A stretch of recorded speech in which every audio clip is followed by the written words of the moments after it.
Hi Leute, willkommen bei Dragomir Baut. Ich bin der Dirk und auf meinem Kanal dreht sich alles rund um den Labwaffenbau.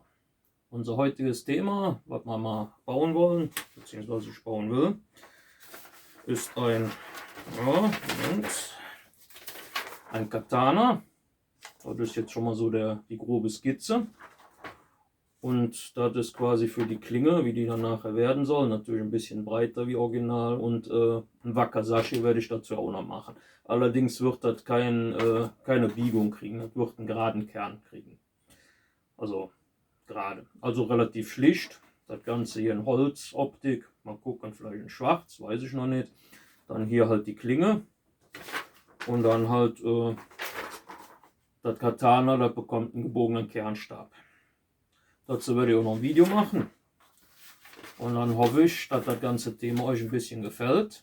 So Leute, ich bin mal hingegangen, habe schon mal so ein bisschen eine Schablone gemacht für die Sachen.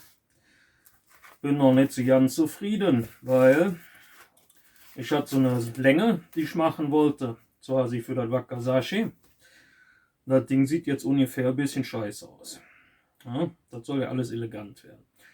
Jetzt gehe ich aber hin, weil das soll ja alles hübsch aussehen. Ich habe jetzt den Griff nochmal ausgeschnitten.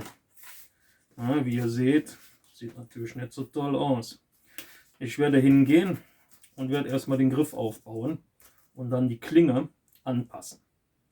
Der Griff wird ein bisschen dicker natürlich, wie das jetzt hier ist. Das ist jetzt nochmal so zur Veranschaulichung. Der Kernstab, die zwei, die sind auch nicht auf der Länge, wie sie sein sollen. Da muss ich auch noch gucken.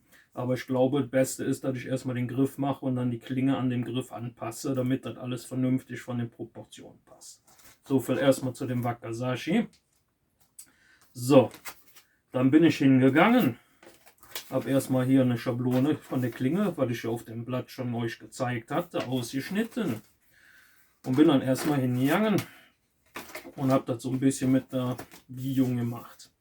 Ist jetzt noch nicht so perfekt. Muss jetzt gucken. Das ist auch noch nicht so ganz gleich dick. Das mache ich dann aber erstmal später. Das ging jetzt erstmal nur darum, dass ich schon mal so die grobe Form habe. Habe das Ganze nochmal auf ein Stück Pappe nochmal aufgemacht und habe überall rundherum so grob 5 mm mehr gelassen. Das wird dann nachher quasi, damit ich dann noch ein bisschen das feiner ausarbeiten kann, dass das auch vernünftig ist. Dann bin ich hingegangen, habe wieder ein Stück von einem ausgeschnittenen Kernstabstück genommen und habe das dann so grob erstmal so draufgelegt, damit ich ungefähr weiß, wie die Biegung nachher ist, und habe das dann mit so einem Stück immer so peu à peu, habe das dann nochmal so nachgezeichnet. Im Endeffekt habe ich das jetzt quasi für die Außen gemacht, also für die Größe der Matte, und hier das innere Teil quasi für den Kernstab, den ich dann biegen muss. Dann werde ich das Ganze hier in der Mitte ausschneiden.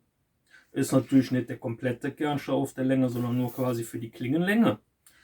Und werde das dann nachher auf dem Holzbrett aufzeichnen.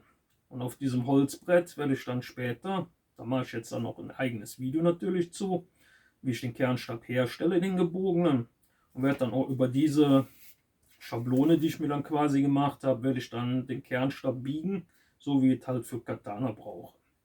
So Leute, das war jetzt erstmal mit der Planung für das Wakizashi und für das Katana. Ich hoffe, das Projekt wird euch gefallen, und wenn ihr nichts verpassen wollt von dem Kernstab herstellen und wie ich dann das Wakizashi und das Katana baue, dann abonniert mich, würde mich echt freuen. Kommentare und Likes sind auch immer gerne gesehen. Dann sehen wir uns dann in den nächsten Videos. Zu dem Wakizashi gibt es ein separates und dem Katana natürlich auch und dem Kernstabbau. Dann sehen wir uns beim nächsten Video. Wir sehen uns.